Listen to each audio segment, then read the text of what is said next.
¿Leíste el libro, Carolina, de Cristina? No, te lo traje, porque me lo regaló mi papá y yo te lo voy a regalar a vos porque tiene que estar en la biblioteca de un gorila confeso y regalado por mí. Esa es mi dedicación. Sinceramente te doy esa dedicación. A un gorila. No quería entrar con el libro porque a la torta de chocolate ponerle dulce de leche Era no complicadito, va, no va, pero en un ¿no es momento. cierto? El profesor de teatro dijo que eso no se hace. No lo leí, vos sabrás por qué, porque encima estoy anotada en Derecho, tengo que rendir el Muy viernes. bien. ¿Qué rendís? Derecho, rendo Derecho, no, estoy anotada en Ciencia Política. Ah, pero rendís y Derecho. entonces estoy con la facultad, mi amor. No podés con todo. No, yo no ¿Leyó, puedo. ¿Leyó Hugo el libro? ¿Leyó Hugo el libro? ¿Lo vio el libro de Cristina? No, sí, lo vi, pero todavía no lo empecé a leer. ¿Tiene ganas de leerlo? Sí, lo voy a leer, sí. Hay una parte que según lo que me ha dicho, hace referencia a mí también. ¿Me explica cómo pasó de ser opositor a Cristina? Porque usted fue duro con Cristina. A ser hoy, usted está casi promoviendo la candidatura de Cristina. Yo estoy tratando de unir la mayor cantidad de gente del peronismo, grupos sociales, para poder cambiar esta historia, porque todo lo que hagamos en función de poder cambiar el gobierno, que nos ha llevado a una situación ya insostenible y nadie advierte nada, ni siquiera los especialistas advierten nada que esto pueda mejorar, todo lo contrario. Ni el mismo presidente, dice, porque nos vamos a pique y dice que vamos por el buen camino, entonces uno se da cuenta que no está preparado para haber asumido tanto. Bueno, es un poco lo que planteaba Dolores al comienzo, ¿no? Esta historia de la gran expectativa que se planteó y que muchos se sienten... ¿Hablabas en primera persona cuando decías esto? ¿Te sentís desilusionada? No, la palabra no es desilusionada. Yo creo que primero acá trataría de no hablar en primera persona en estos términos, pero digo, me parece que en general uno ve que una porción de la sociedad que había apostado al cambio, que estaba harta, que necesitaba una posibilidad diferente en la Argentina, definitivamente apostó por esto con una ilusión de resultados concretos que parecían mucho más sencillos de lo que en realidad eran, y no entiendo profundamente de economía como lo hace Martín, pero sí, si uno hace un poquitito de historia, te podés dar cuenta que un país que viene acarreando tantísimos problemas como hace tantos años no se puede solucionar los problemas en un año y medio, y eso obviamente, como yo decía el otro día, a uno le cuesta, a nosotros en general, los argentinos, nos cuesta mucho pensar en el todo. Es una cosa que lamentablemente, como siempre estamos como queriendo sobrevivir, la sensación es que sálvese quien pueda. Y esto es lo que me da ahora, lamentablemente, por la desesperación, por millones de motivos que no tengo que expresar, porque uno sale a la calle y sabe la necesidad, las dificultades, la frustración, los problemas, y entonces es, bueno, a ver, ¿qué es lo que pasa? Necesito alguien que me venga a solucionar ya las cosas. Yo no sé quién es, pero no sé. Pero lo que sí definitivamente sé que nadie va a hacer eso. Totalmente. Primero una cosa que, y por supuesto respeto, ¿no? En nuestro país, no sé qué pasa en España, no sé qué pasa en tu país, pero los periodistas no tienden a decir a quién votan, ni mucho menos. Yo lo digo todo el tiempo, pero nada, no es ni bien, ni mejor ni peor, es una decisión porque me parece, digamos, ¿vos decís, Calderaria, a quién votás? Sí, no tengo problema. ¿Y a quién votaste? ¿Te crees que te la va a llevar de arriba? Claro. Bueno, en las PASO del 2015 lo voté a mi papá. Obviamente. Y en la... Esa es la ventaja de tener familia, ¿viste? Esa es la ventaja. Alguna ventaja tenía que tener. Recordemos, iban Massa. Claro. En la PASO iban Sergio Massa y don José Manuel de la Sota. Y en el balotage no voté ni a Macri ni a Scioli. Votaste en blanco. Voté en blanco. Votaste en blanco. ¿Vos decís, Martín, a quién votás? Sí, yo soy afiliado radical. Voté obviamente a Sanz, que era el candidato de mi partido, y después al candidato de Cambiemos. A Macri. A Macri. ¿Y para vos, digamos, da la impresión, la encuesta de isonomía provocó un escándalo fenomenal? ¿Quién le gana lo paradójico de lo que está sobre la mesa es que no es que hay un fracaso evidente del gobierno en la economía, pero lo único que tiene fuerza alternativa del otro lado, desde el punto de vista de la cantidad de votos que está juntando, del espacio que está representando, es otro fracaso. Entonces, uno, si pudiera hacer una elección racional, uno diría, tacho la columna de la economía. La columna de la economía es Guatemala contra Guatepeor. Ninguno de los dos le encontró la vuelta. Después para discutirlo más en profundidad, pero en el fondo la sensación generalizada de la gente es ninguno de los dos le encontró la vuelta. Yo no sé si el debate va a ser sobre los otros aspectos, sobre la educación, sobre la salud, Olvídate, sobre la... no va a ser. Bueno, pero entonces va a ser medio difícil el debate, porque, insisto, va a ser entre dos... ahora estamos esta semana con el tema del riesgo país que explotó por las nubes. Y el gobierno anterior Cristina tuvo un pico de 2.000 puntos de riesgo país y después tuvo, 5 años después, un pico de 1.350. Entonces uno dice, no es que es una gestión prolija que uno la puede criticar como podía ser el menemismo, que uno lo criticaba porque decía, bueno, pero concentró la riqueza, tenía un montón de críticas, pero Menem se retiró en el 99 sin que explotara la bomba de la convertibilidad. Él podía decir, bueno, conmigo estábamos mejor. Como decía Menem, ¿te acordás de la campaña del 2003 de Menem? Era conmigo estábamos mejor. Ahora el argumento conmigo estábamos mejor, no funciona. ¿viste? Medio... Sí, Candelaria. No, lo que pasa es que además del fracaso económico, yo coincido con Martín en que hay un fracaso económico de este gobierno porque en estos 3 años empeoró la situación de la macroeconomía. La gente es más pobre, la inflación está por las nubes, el dólar está fuera de control, la economía se cae a pedazos, hay mayor nivel de desempleo. Sumado a todo esto que podemos adjudicar que en parte es responsabilidad del gobierno y en parte hay algo de condicionantes externos como la sequía del año pasado y otras cosas, también me parece que hay un fracaso político del gobierno, porque el hecho de que Cristina Fernández de Kirchner hoy, calladita durante 3 años, sin haber movido un dedo, siga siendo la principal opositora y tenga un 35 o 40% de intención de voto, es un fracaso político rotundo de Cambiemos. Ahora, ¿por qué, digamos, Candelaria me facilitó como corresponde el PDF antes de que saliera a publicar el libro, como corresponde? ¿Por qué escribe este libro? ¿Qué significa? ¿Para vos es el lanzamiento de ella? Para mí es como la señal de decir, bueno, fíjense que vengo calladita, pero tengo intenciones de jugar, porque todos los políticos presentan un libro como un acto político, digamos, como una excusa para hablar de política y mezclan un poco su vida personal con su vida política y demás. Me parece que el hecho de que ella haya presentado el libro ya marca como un hito, ¿no? En todas las paradas que tenemos de acá a las elecciones, como estoy intentando, no estoy tan afuera como algunos creen, porque se hablaba del renunciamiento histórico. Pero Martín plantea algo que es real, Hugo. Martín dice, son 2 fracasos. O sea, económicamente el gobierno de Macri ha fracasado. Y Cristina también dejó 25% de inflación, cuanto menos, lo que se estaba midiendo, una recesión. ¿Usted está dispuesto a elegir entre esos 2 fracasos? Hay que ver a qué le llaman fracaso. Porque si se fue un gobierno donde la única deuda que quedaba eran los fondos buitre, hoy tenemos, 10 veces más deuda que eso. Se fue un gobierno donde había una desocupación de un 6%, creo, 6%. Y aparece un gobierno donde destruyó todo, ¿no es cierto? Endeudó el país, endeudó a las generaciones venideras. La desocupación es alarmante. Entonces, ¿cuál es el fracaso? Este es el fracaso. Porque si uno hubiera advertido de que iba a ocurrir lo que pasó con este gobierno, pero por supuesto que Cristina todavía estaría gobernando. Claro, pero Hugo, ¿Pero cuál es el fracaso? El fracaso es que la gente pase necesidad de hambre, como está pasando ahora. Porque es fácil hablar con el estómago lleno. Total. El tema es hablar con la gente. La gente tiene hambre, la gente tiene necesidades extremas, la gente no puede pagar en serio, ¿no? Cuando sale y dice que no puede pagar la luz, que no puede pagar, es cierto, y no puede comer, es cierto. Claro, entonces, ¿qué es lo que evalúa el fracaso? Fíjese, Hugo, por eso digo, es un fracaso contra otro fracaso, porque no veníamos de Suecia. En el 2014, por ejemplo, en la recesión del 2014...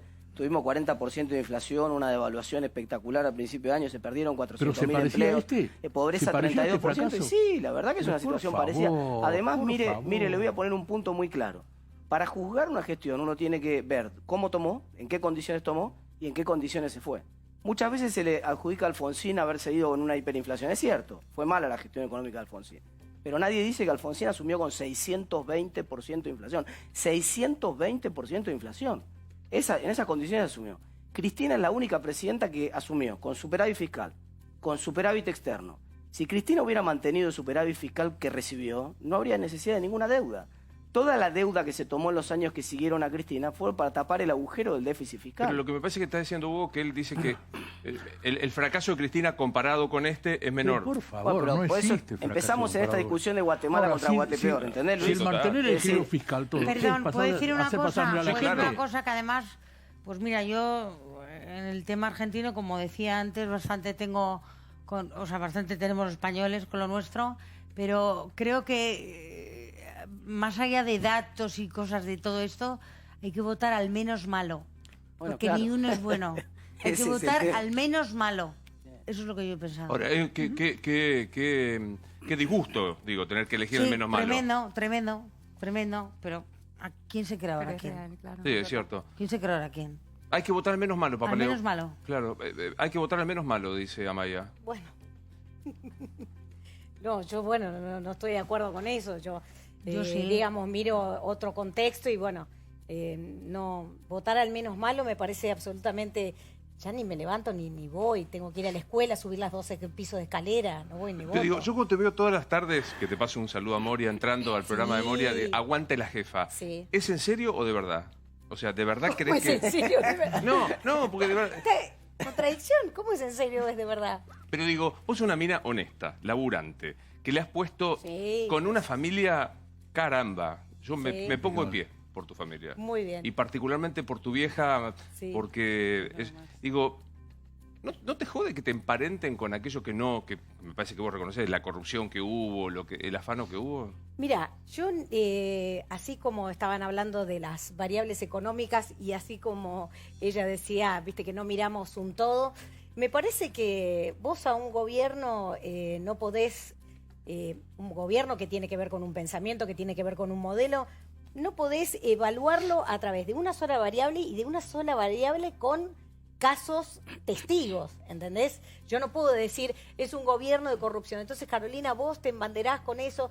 La verdad que lo de Aguante la Jefa empezó un día, viste que cuando entras a América vas viendo los monitores, ¿no? Sí. Entonces, primero es el de Pamela, después es de América 24 y leo el graph que dice Bonadí o no sé qué cosa con Cristina y fue ese día.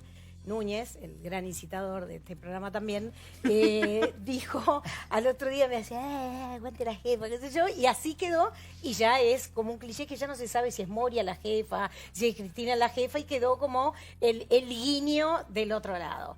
Yo estoy orgullosa, pese a, como ya te dije, de haberme perdido esos 12 años, estoy orgullosa de un gobierno que, bueno, ahora se lo está segmentando y Cristina tomó sin déficit fiscal, pero lo tomó de Néstor, el gobierno sin déficit fiscal. No, pero No también sé. Néstor tomó sin déficit fiscal. Néstor también tomó Sí, el bueno. ajuste hecho por Dualde. Néstor cuando asume, esto tampoco se dice. Néstor Pero cuando estaba asume en muy 2003... caótico. Si bien la había situación estabilizado social- el avión, socialmente Exacto, la era situación un país social era bastante caótico. desesperante, la situación social era desesperante, pero asume una economía que crecía al 5%. Todo el trabajo que en el habían hecho primer Remes trimestre, Lenikov y el después trabajo Lavaño. sucio. Y a este gobierno le va a pasar una cosa parecida.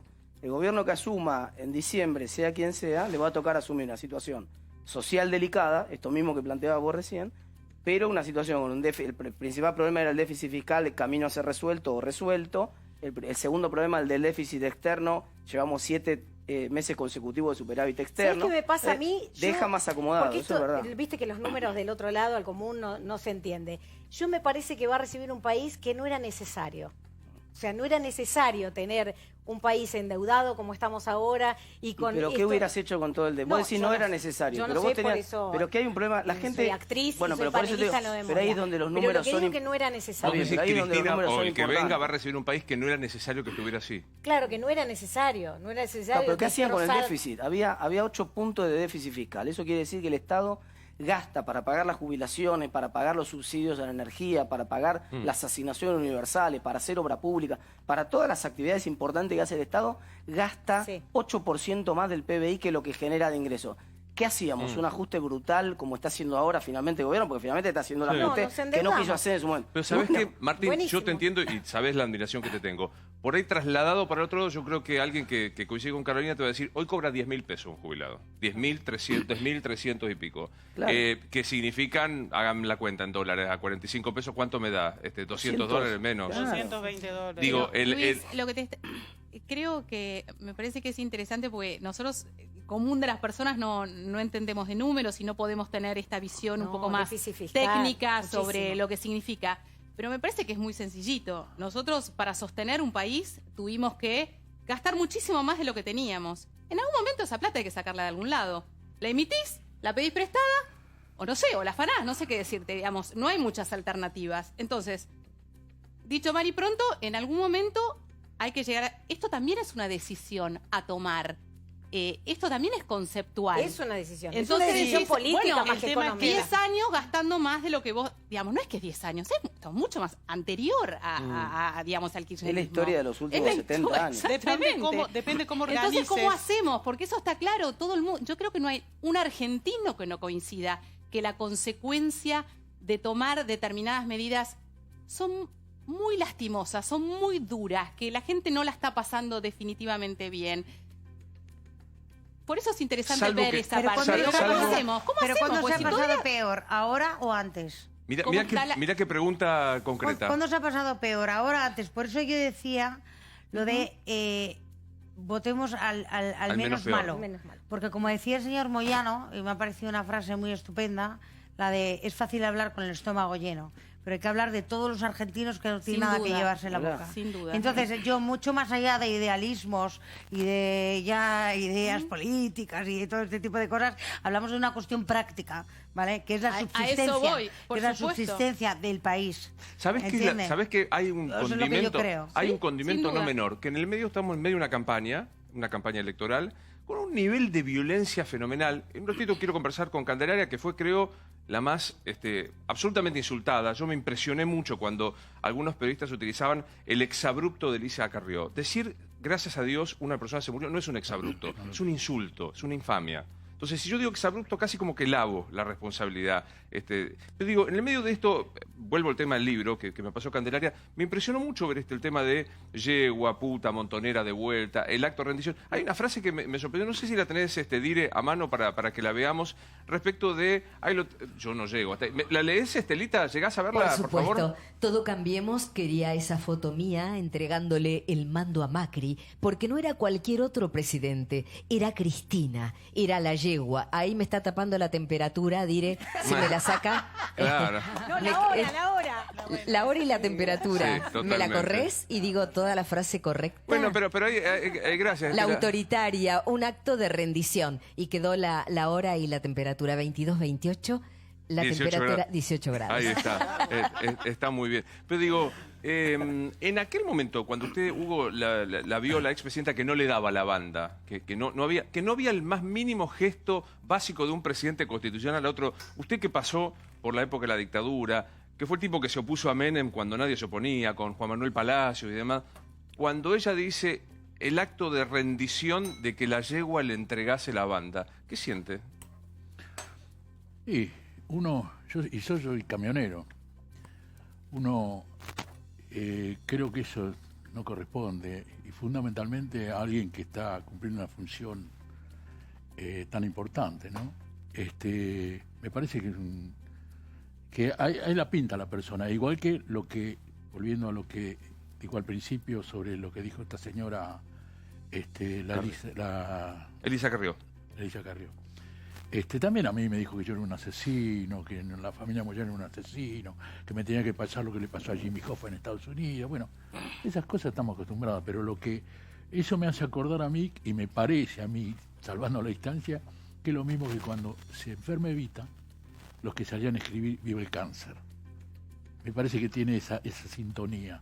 O sea, gente que desprecia, porque esa señora que le estamos pagando el sueldo, porque a mí me puede criticar un montón de cosas, para mí me pagan los camioneros, no me paga el Estado, ni nosotros como le pagamos el sueldo a ella. Hace 20 años que está dando vuelta por el país, ¿no es cierto? En todos lados ha estado, como senador, como diputada, en todo.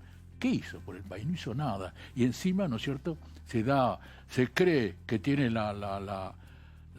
qué sé yo, el derecho de criticar y decir las barbaridades y los disparates que dice, que un hombre de laburo, ¿no es cierto?, que no tiene estudios secundarios, no diría esos disparates, y lo ve de esa forma.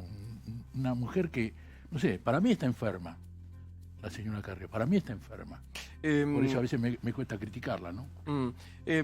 Cuando usted dice un hombre de laburo y camionero, sabe que el lugar común es criticar a los gremialistas, Sí, y la es injusto hablar de los gremialistas, digo, por una cosa, digo, se enriquecieron, viven, ¿qué le pasa cuando le dicen eso? Claro. Bueno, ustedes deben pasar lo mismo, porque ustedes no los quieren todos. Obvio. Y a usted a mí lo que me interesa es que el laburante mío me quiera, que es el que me votó y el que me paga el sueldo. A mí me interesa la opinión de él. Y ustedes saben que el gremio que más se moviliza, que más convoca gente, sin ser el mayoritario, es camionero. Esto es lo que me da la tranquilidad a mí. Y el resto, yo no puedo evitar que cualquiera diga lo que sea. Seguramente un empresario que le exijo a que cumpla con los derechos que tiene el trabajador, ese me va a criticar, no va a decir, mira qué pinta tiene Moyano. Bueno, eso no diría nada. Pero lo que a mí me interesa es lo que dice el laburante. El resto, ya estoy acostumbrado. Sale de acá Hugo del programa y se lo encuentra al presidente Macri. ¿Qué le dice? La verdad que no tengo idea lo que le puedo decir. Pruebe pensar. ¿Eh? Pruebe pensar, ¿qué le diría? A ver si está viendo televisión y me viene a ver a la puerta. No, yo creo que le diría que trate de reflexionar con lo que está pasando, ¿no? Fundamentalmente, hay cosas que no las puede modificar, pero fundamentalmente para aquellos que están sufriendo, los chicos, los ancianos, los jubilados, la gente sin trabajo, la gente que gana poco, no le alcanza, pasa necesidades. Y es muy duro, es muy angustiante ver a toda esa gente que está pasando necesidades. Y él actúa como si acá estuviéramos en el mejor país del mundo. Hoy arranco a trabajar como camionero. Hay muchas ramas de los camioneros, ¿no? Porque están los recolectores de residuos, los de caudales, el camionero de larga distancia, el camionero pero más o menos en promedio. Arranco a trabajar. Con Alessandra decidimos que nos subimos un camión. ¿Manejás auto, Alessandra? Salimos a manejar. ¿Cuánto gano más o menos? Y de arranque, de entrada, y están 40 y pico mil. 40. ¿Bolsillo? Sí, 40, con algunos años de antigüedad. 40 mil pesos. Bastante más ganan en realidad los camioneros. Los camioneros en promedio. No, perdón, no. Él va a render. Yo siempre hablo de las más, el más bajo. De las más bajas. Está bien, más bajo. ¿Y en promedio cuánto es? Y hay un montón de ramas. 70 mil pesos de promedio, entre 70 y 80. Entre 70 y 80 mil pesos de promedio. Sí. Camionero, sí. Ahora, yo siempre arranco del que menos gana. El barrendero. Sí, de paso, decir, algunos ganan 100 mil pesos, hay que ir a manejar a la ruta argentina. Sí. Además, claro, hay que saber, el camionero todos los años, de acuerdo a la edad, cada 2 años, cada 1 año, cada 2 años, cada 4 años, se hace un estudio médico, ¿no es cierto?, para ver las condiciones que están. Y todos tienen angustia, todos sufren de angustia. ¿Por qué? Porque no ven que les a sus hijos, no pueden estar en acontecimientos familiares en su casa, no, claro. Cumpleaños, y a veces lo más doloroso es que pierde un ser querido y no puede estar presente. Entonces, yo creo que esa situación que vive debe ser reconocida, ¿no es cierto? Como no se presenta Macri, se presenta Vidal. ¿Usted la vota? ¿A mí? Sí. No, si hay otra, no. Yo al Cambiemos, no sé cómo se llama. Cambiemos. No, Cambiemos no lo votaría. ¿No lo vota? No, porque ya hizo todo lo que tenía que hacer y lo hizo mal.